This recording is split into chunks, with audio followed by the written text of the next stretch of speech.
What's up, everybody? This is TheWon, and I'm bringing you the June edition of Picking Up the Crap.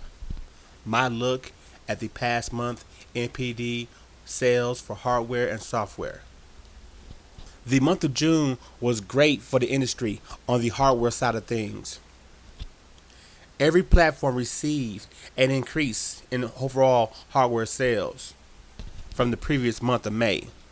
There was even a little shakeup in the hardware top 5 list. The king of hardware, the mighty Nintendo DS, came in number 1, selling 510,000 systems, an increase of 33% over last month, but it was still down year to year by 33%. The month of June gave us another rare occurrence.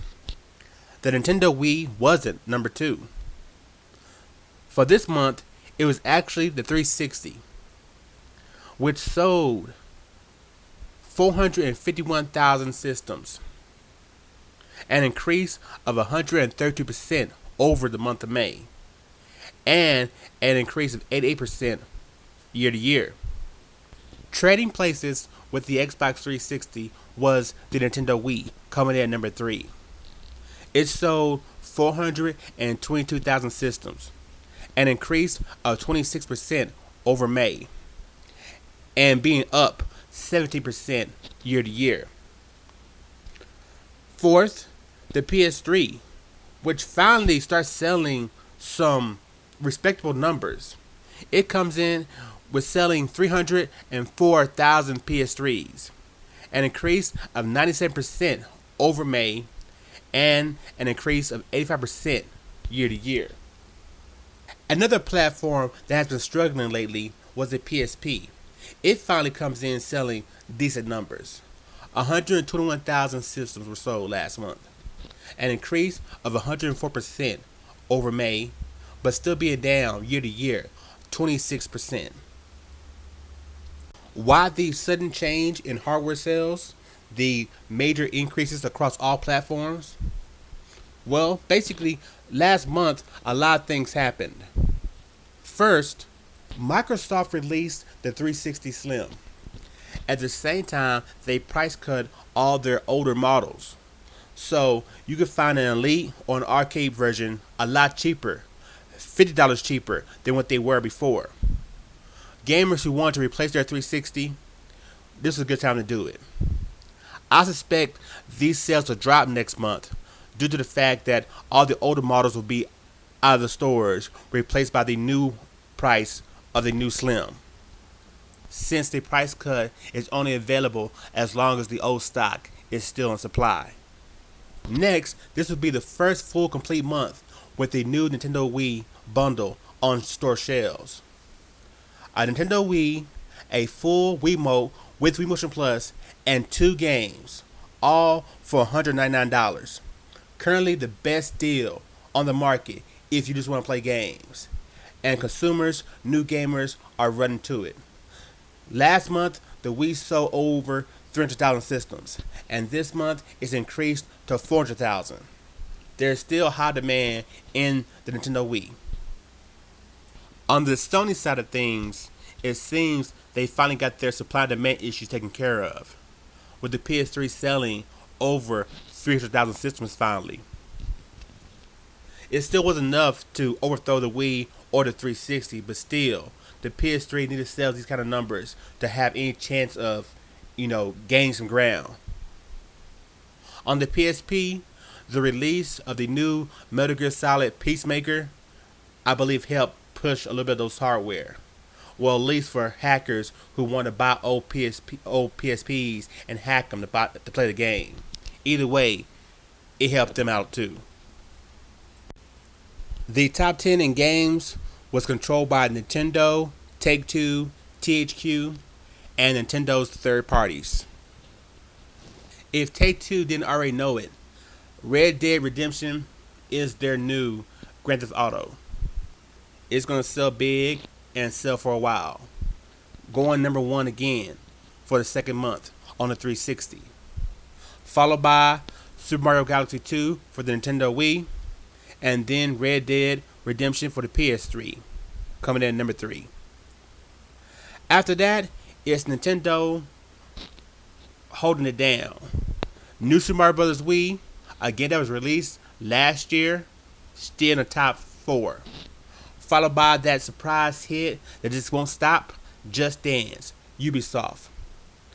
Wii Fit Plus comes in at number 6. Followed by a new release, Toy Story 3 for the Nintendo DS. At number 8 and 10, we have UFC 2010 Undisputed for the 360 and PS3. And at number 9, we have a new release, Lego Harry Potter for the Nintendo Wii. Now, for games 11 through 20, EA and Activision make a return. At number 11, Pokemon Silver for the DS, followed by Transformers War Cybertron for the 360.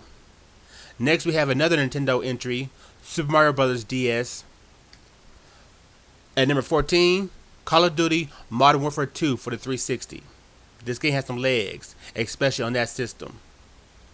At 15 and 16, I guess for the whole World Cup hype, FIFA 2010 World Cup premieres. And at 17 and 18, 2 more Nintendo titles. Mario Kart Wii, a game that's like 2 years old. Pokemon Go. And 19, another third party for Nintendo, Toy Story 3. And at number 20, Wii Sports Resort, a game you can now find in the bundle, but it's still selling alone. On the software side of things, the industry was down last month, which makes a lot of sense when you look at the games that sold and the games that didn't sell. From May, we had a total of 14 games returning to June's top 20, leaving only 6 spaces for new games released in the month of June. The problem with that is there are a lot of games that released the last week of May, which should have placed in the top 10 or the top 20 of June. These new games totally pushed them out the way. For example, exclusive titles for the 360, Alan Wake, and the PS3, Mod Nation Racers, which placed in the top 10 and top 20 respectively, didn't place in the top 20 for June. Other third-party games, big titles like Skate 3, Lost Planet 2, they didn't show up the following month. Games like Blur and Split Second that released last month in May but didn't place in the top 20 also didn't place in this month's top 20. And finally, the new release on the PSP, the exclusive title, Mega AAA title, Metal Gear Solid Peacemaker, didn't place in the top 20, even with the PSP hardware jump. Another noticeable game that didn't chart last month was Tiger Woods, which usually sells real well on the Wii, didn't place in the top 10 or top 20, or the 360 or PS3. So right now, people are probably not buying games due to summer vacation. Maybe they're saving their money for the upcoming mega fall hits. Or maybe they just don't want these games. Either way, I do find it kind of strange. Certain games selling on certain systems, and certain games that you think will sell are not. This is TheWon. I'll see you next month. Peace.